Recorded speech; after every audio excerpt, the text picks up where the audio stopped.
জুলাইয়ের ৩৬ দিন, যে মাস শেষ হবার নয়। বিবিসির কথিত অনুসন্ধানী রিপোর্টের পর এবার জুলাই নিয়ে অপসাংবাদিকতার নতুন নজির গড়ল আল জাজিরা। ঢাক ঢোল পিটিয়ে ইউনূস সরকারের প্রপাগান্ডাকেই অনুসন্ধানী সাংবাদিকতার মোড়কে হাজির করেছে আল জাজিরার আই ইউনিট। আমরা মনে করি না যে এটা করা উচিত, কারণ নিরীহ বেসামরিক মানুষ, শিক্ষার্থীরা তো বিক্ষোভ করছিল কোনো একটা কারণে, আর পুলিশ তাদের উপর গুলি চালিয়েছিল। এটা খুবই উদ্বেগজনক ছিল, খুবই উদ্বেগজনক। 36 days in July, Sheikh হাসিনা's secret orders revealed শিরোনামের প্রতিবেদনে সাবেক প্রধানমন্ত্রীর কয়েকটি ফোন রেকর্ড শোনানো হয়েছে। এর মধ্যে প্রাণঘাতী অস্ত্র ব্যবহারের কথিত ফোন আলাপটি কয়েক মাস ধরেই ঘুরছে অনলাইনে। বাকি ফোন আলাপের কোনোটিতেই শক্তি প্রয়োগের কোনো প্রমাণ নেই, বরং একটি জটিল রাজনৈতিক পরিস্থিতিতে সরকার প্রধান ও আওয়ামী লীগের সভাপতি হিসেবে খুবই সাধারণ নির্দেশনা দিতে শোনা যায় শেখ হাসিনাকে। আমি কেন মনে করবো, আমি তো সেদিন সারা রাতই যাই, কালকেও তো। সবচেয়ে আশঙ্কাজনক হলো যে সব এর বিষয়ে অন্য একটা শ্রেণী কাজ করতেছে দেখে, কারণ আমি ওই যে যারা জঙ্গি সন্ত্রাসী তাদেরকে আমরা কোনো সুযোগই দিতে চাই। নিজ দেশে গণতন্ত্রের ছিটে ফোঁটা না থাকলেও কাতার ভিত্তিক আল জাজিরা সারা বিশ্বে বিরামহীনভাবে গণতন্ত্র রপ্তানি করে যাচ্ছে। তবে অভিযোগ আছে সেই গণতন্ত্র রপ্তানি হয় ডলারের বিনিময়ে। বাংলাদেশে আওয়ামী লীগ সরকারের বিরুদ্ধেও বছরের পর বছর ধরে প্রপাগান্ডা চালানোর অভিযোগ রয়েছে সংবাদ মাধ্যমটির বিরুদ্ধে। এবারের তথ্যচিত্রটি নির্মাণেও প্রতিষ্ঠানটির এমন এক কর্মীর নেতৃত্ব দিয়েছেন যিনি সরাসরি নিজেকে জুলাই আন্দোলনের অন্যতম পরিকল্পক হিসেবে প্রকাশ্যে দাবি করে থাকেন। ফলে এমন একজন ব্যক্তির সংশ্লিষ্টতায় তথ্যচিত্রটি নির্মাণ করে সাংবাদিকতার মৌলিক নীতি জলাঞ্জলি দিয়েছে আল জাজিরা। এত যুক্তিহীন, অর্থহীন, তরুণদের জন্য এতটাই ক্ষতিকর যে প্রত্যেকে এটাকে ঘৃণা করত। কিন্তু আপনার বোঝার কোনো উপায় নেই যে এটা এমন কিছুতে পরিণত হবে যা পুরো শাসন ব্যবস্থার পতন ডেকে আনবে। তথ্যচিত্রে আসা ঘটনাক্রমের বেশিরভাগ বিবরণ দিয়েছেন ইউনূস সরকারের চরম বিতর্কিত প্রেস সচিব শফিকুল আলম। তার পাশাপাশি ছিলেন ৭১-এর যুদ্ধাপরাধীদের পক্ষের আইনজীবী এবং বর্তমানে আন্তর্জাতিক অপরাধ ট্রাইব্যুনালের চিফ প্রসিকিউটর তাজুল ইসলাম। আর ছাত্রদের একমাত্র নেতা হিসেবে দেখানো হয় ঢাকা বিশ্ববিদ্যালয়ের ছাত্র শিবিরের সাবেক সভাপতি Mohammad Abu Sadek কায়েমকে। Al Jazeera reveals the secret orders of a ruthless prime minister. মজার বিষয় হলো বৈষম্য বিরোধী ছাত্র আন্দোলনের শীর্ষ নেতাদের কারো বক্তব্য অথবা ছবি ব্যবহার করা হয়নি ৫০ মিনিটের তথ্যচিত্রে। এর পরিবর্তে সাদিক কায়েমের রাজনৈতিক পরিচয় লুকিয়ে তাকে ছাত্র আন্দোলনের সংগঠক হিসেবে পরিচয় করিয়ে দেওয়া হয়েছে। সব মিলিয়ে আল জাজিরার আয়োজনটি শুধু শেখ হাসিনাকে ঘিরে সাংবাদিকতার নীতি বিবর্জিত একটি ডকুমেন্টারি নয়, প্রকৃতপক্ষে আন্দোলনের প্রধান শক্তি হিসেবে জামায়াত ও ছাত্র শিবিরকে প্রতিষ্ঠিত করার বিতর্কিত চেষ্টাও। এবং এই রাজাকার বলে সে গত ১৬ বছর এবং এর আগেও পুরো জাতিকে বিভিন্নভাবে ডিভাইডেড করে রাখার চেষ্টা করেছিল। তথ্যচিত্রের শুরুতেই মুক্তিযুদ্ধ, বঙ্গবন্ধু এবং শেখ হাসিনার প্রতি তীব্র ঘৃণা প্রকাশ পায় ৭১-এর যুদ্ধাপরাধীদের আইনজীবী তাজুল ইসলামের কথায়। এই দেশ তার পৈতৃক সম্পত্তি, তিনি ভাবতেন এই দেশ তার রাজতন্ত্র। এরপর বঙ্গবন্ধু হত্যা নিয়ে শেখ হাসিনার বেদনাকে তীব্র কটাক্ষ করেন গোয়েবলস খ্যাত প্রধান উপদেষ্টার প্রেস সচিব শফিকুল আলম। প্রায় প্রতিটি বক্তৃতা, তার বক্তৃতার তৃতীয় বা চতুর্থ প্যারায় তিনি তার বাবা, তার মায়ের হত্যাকাণ্ড, তার পরিবারের ত্যাগের কথা বলতেন। তিনি ভেবেছিলেন দেশ শাসন করা তার জন্মগত অধিকার। এর পরের অংশে ছাত্র শিবির নেতা সাদিক কায়েম রাজাকার শব্দটিকে মহিমান্বিত করেন, দাবি করেন রাজাকার শব্দের মাধ্যমে জাতিকে বিভক্ত করে রেখেছিল আওয়ামী লীগ। ছেলেদের হল এবং মেয়েদের হল থেকে মিছিল নিয়ে তারা বের হয়েছিল এবং স্লোগান দিয়েছিল তুমি কে আমি কে, রাজাকার রাজাকার। ছাত্রদের স্লোগান হিসেবে কেবল তুমি কে আমি কে, রাজাকার রাজাকার অংশটুকুই ব্যবহার করা হয়েছে। এভাবেই আল জাজিরার তথ্যচিত্রের শুরুতেই জামায়াত শিবিরের রাজনীতি ও রাজাকারের পক্ষে অবস্থান পরিষ্কার হয়ে ওঠে। এরপর ঢাকা বিশ্ববিদ্যালয়ে আন্দোলনের বর্ণনা থেকে যে কারো মনে হবে ওই সময়ের একমাত্র প্রধান নেতা ছিলেন শিবিরের সাদিক কায়েম। এবং আমাদের অসংখ্য ভাইরা তারা নির্মমভাবে তারা আহত হয়। তখন আমরা আমাদের এই আহত ভাই বোনদেরকে নিয়ে হাসপাতালে গিয়েছে। তথ্যচিত্রে এরপর শেখ হাসিনার কথিত একটি এক্সক্লুসিভ ফোন রেকর্ড শোনানো হয়, যেটি 16 জুলাই রাতের। সেই ফোনে ছাত্রলীগের সাধারণ সম্পাদক শেখ ওয়ালি আসিফ ইনান ঢাকা বিশ্ববিদ্যালয়ের পরিস্থিতি শেখ হাসিনাকে জানান। অন্যদিকে এ সময় শেখ হাসিনা বিশেষ কোনো নির্দেশনা নয়, বরং পরিস্থিতি নিয়ে নিজের উদ্বেগ তুলে ধরেন। সিনিয়ররা অনেকে প্যানিক হয়ে যাচ্ছিল, মানে কি করব ডিরেকশন দিতে পারতেছিল না। এই জন্য আজকে আপনাকে বারবার ফোন দিয়েছি, আপনি কিছু মনে করেন না। আমি কেন মনে করবো, আমি তো সেদিন সারা রাতই জায়গা, কালকেও তো। ইরানের সঙ্গে কথা বলার এক পর্যায়ে শেখ হাসিনা বলেন, এই আন্দোলনে বিএনপি জামায়াতের হাত রয়েছে, যা নিয়ে তিনি উদ্বিগ্ন।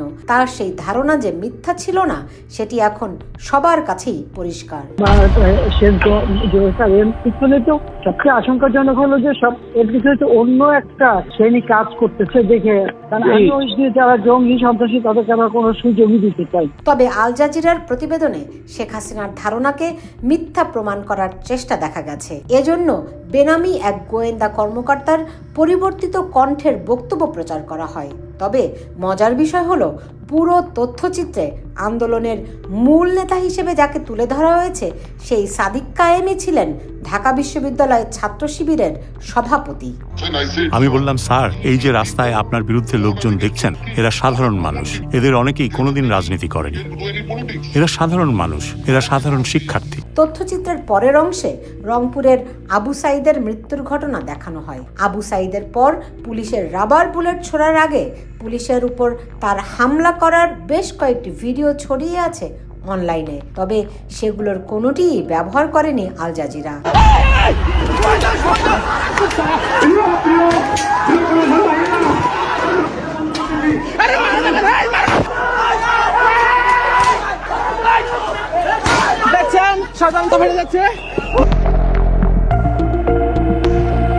এতে দাবি করা হয়, আবু সাইদের ময়নাতদন্ত রিপোর্ট পরিবর্তন করতে চাপ দেওয়া হয়েছিল। তথ্যচিত্রে এই দাবিটি করেন রংপুর মেডিকেলের ময়নাতদন্তকারী চিকিৎসক ডাক্তার রাজিবুল ইসলাম। সাইদের মৃত্যু হয়েছে মাল্টিপল প্লেট ইনজুরিতে এবং ইন্টারনাল হেমোরেজের ফলে তার মৃত্যু হয়েছে, যে পুলিশ গুলি করে মেরে ফেলছে।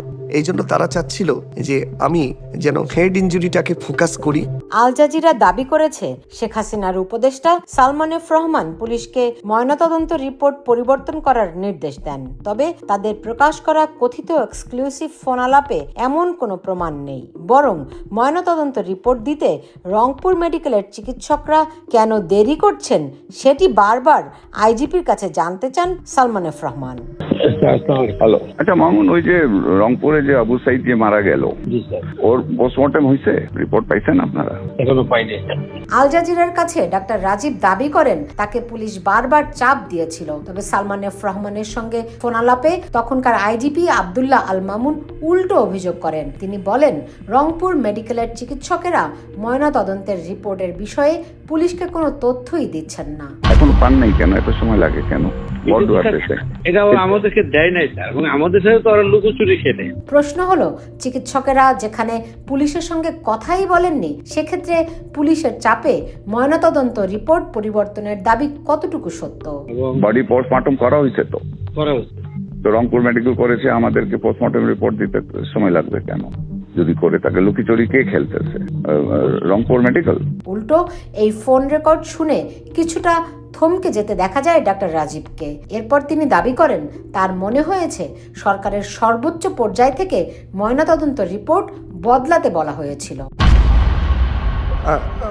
কিন্তু আমার যেটা মনে হয়েছে যে এটা সরকারের সর্বোচ্চ মহল থেকেই আবু সাইদের রিপোর্টকে টেম্পারিং করার সর্বোচ্চ চেষ্টা করা হয়েছে। অবাক করার বিষয় হলো, একজন মাঠ পর্যায়ের চিকিৎসকের মনে হওয়া থেকে আল জাজিরার মতো প্রতিষ্ঠান শেখ হাসিনার বিরুদ্ধে এমন গুরুতর অভিযোগ কিভাবে সত্যি বলে প্রচার করলো? আমি এতদিন বাধা দিয়ে রাখছিলাম, ওই যে স্টুডেন্টরা ছিল ওদের আল জাজিরার তথ্যচিত্রে কথিত এক্সক্লুসিভ ফোন আলাপও শোনানো হয়।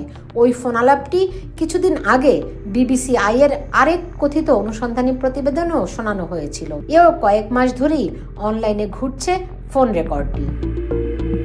বিবিসির প্রতিবেদনে ফোনের অডিওটি শোনার পর আন্তর্জাতিক অপরাধ ট্রাইব্যুনালের চিফ প্রসিকিউটর 9 জুলাই দাবি করেছিলেন সেটি বিবিসি নয়, ট্রাইব্যুনালের তদন্ত কর্মকর্তারাই উদ্ধার করেছিলেন। বিবিসিতে প্রচারিত অডিও একটি ট্রেইলার মাত্র বলেও দাবি করেন তাজুল ইসলাম। এমনকি সামনে আরো অনেক কিছু দেখা যাবে বলেও তিনি ফেসবুকে পোস্ট দেন। মজার বিষয় হলো তাজুলের ওই বক্তব্যের ফটোকার্ড 9 জুলাই ফেসবুকে শেয়ার করেন আল জাজিরা আই ইউনিটের সাংবাদিক জুলকার নাইন শায়ের। আল জাজিরায় প্রচারিত তথ্যচিত্র থেকে এখন পরিষ্কার এটাই সেই ট্রেইলারের বিস্তারিত সংস্করণ। বিবিসির প্রতিবেদন প্রচারের পর তদন্ত সংস্থার নথিপত্র মামলা চলার সময়ে মিডিয়াকে সরবরাহ করার ঘটনায় নানামুখী সমালোচনা হয়েছিল। প্রবাসী সাংবাদিক তাসনিম খলিল ফেসবুকে সে সময় লেখেন, যে কোনো মামলায় ডিজিটাল এভিডেন্সের চেইন অফ কাস্টডি খুবই গুরুত্বপূর্ণ। বিশেষ করে তদন্তকারী কর্মকর্তা টেপ উদ্ধার করে কার জিম্মায় রেখেছিলেন, সেখান থেকে সেই টেপ ইউটিউবে গেল কিভাবে, এই টেপ কি আদালতে উপস্থাপন করা হবে। তখন ডিফেন্স যদি চেইন অফ কাস্টডি ভঙ্গ হওয়ার প্রশ্ন তোলে তাহলে প্রসিকিউশন কি জবাব দেবে। আমাদের ভাই বোনদের গুলি করে মারা হয়েছে, সেই হত্যাকাণ্ডের বিচারের প্রশ্ন এটি। এটা তো কোনো ফিল্ম না যে আমরা ট্রেলার দেখব। তবে দেখা যাচ্ছে প্রকৃত তদন্ত বা বিচারের চেয়ে মিডিয়ায় প্রচারের দিকেই বেশি মনোযোগী তাজুল ইসলামের টিম। তাদের সরবরাহ করা অডিও বিবিসির মতো আল জাজিরাও প্রচার করছে কথিত অনুসন্ধানের নামে। আবার বিবিসির মতো আল জাজিরাও তথ্যচিত্রের প্রেক্ষাপট আড়াল করতে চেয়েছে। ঢাকা দক্ষিণের তখনকার মেয়র শেখ ফজলে নূর তাপসের সঙ্গে শেখ হাসিনার ফোনালাপটি সত্য হয়ে থাকলেও 18 জুলাই ঢাকা সহ সারা দেশের যুদ্ধাবস্থার কোনো উল্লেখ নেই আল জাজিরায়। অথচ সাধারণ মানের সাংবাদিকতাতেও প্রেক্ষাপট তুলে ধরা অতি স্বাভাবিক ঘটনা। 2024 সালের 18 জুলাই সকালের পরপরই রামপুরায় বাংলাদেশ টেলিভিশন কেন্দ্রের ভেতরে ঢুকে তা জ্বালিয়ে দেওয়া হয়েছিল। নিরাপত্তার দায়িত্বে থাকা পুলিশের একটি দল সেখানে অবরুদ্ধ হয়ে পড়ে। আগুন নেভাতে খিলগাঁও ফায়ার স্টেশন থেকে পানিবাহী গাড়ি বের হলে রাস্তায় সেটি আটকে কর্মীদের মারধর করা হয়। সেদিন পুলিশের আরেকটি দল ব্রাক বিশ্ববিদ্যালয়ের শিক্ষার্থীদের হাতে দীর্ঘ সময় অবরুদ্ধ ছিল। পরে পাশের একটি ভবনের ছাদ থেকে তাদের হেলিকপ্টারের সাহায্যে উদ্ধার করা হয়। ঢাকার বিভিন্ন সরকারি গুরুত্বপূর্ণ স্থাপনায় শুরু হয় হামলা। উত্তরায় ভাঙচুর করা হয় পুলিশ বক্স এবং যাত্রীবাহী বাস। সারা দেশে ছড়িয়ে পড়ে চরম সহিংসতা।